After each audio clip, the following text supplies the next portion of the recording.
gusali.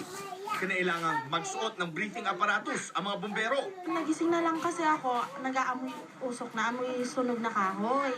Tapos paglabas ko sa bahay, sabi nung nasa unahan ko, nasusunog daw. May araw na, pero patuloy pa rin ang pag-apula.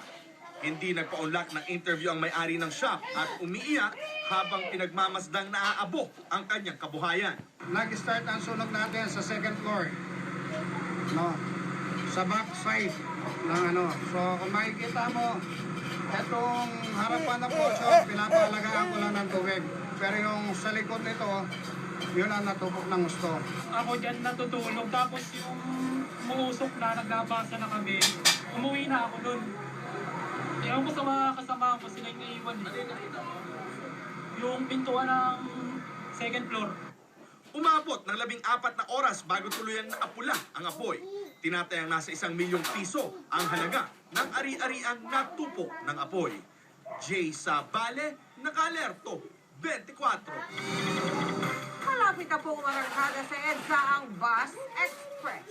Yung po yung mga group na dire-diretso magiging biyahe mula Fairview all the way hanggang Ayala Avenue. Nakatutok si Steve Dailisan. Ang papara-parang biyahe ng mga bus sa Metro Manila para magbabat sakay ng mga pasahero, choke point sa traffic ang resulta.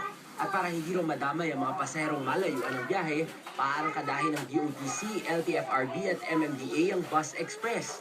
Biyaheng non-stop mula Fairview hanggang Ayala Avenue.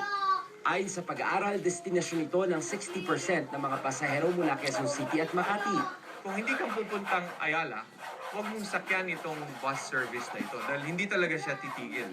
Pag titigil ka along the way, maling bus ang sinasakyan niyo. 50 bus daw mula sa iba't ibang kumpanya ang kasali sa pilot tests.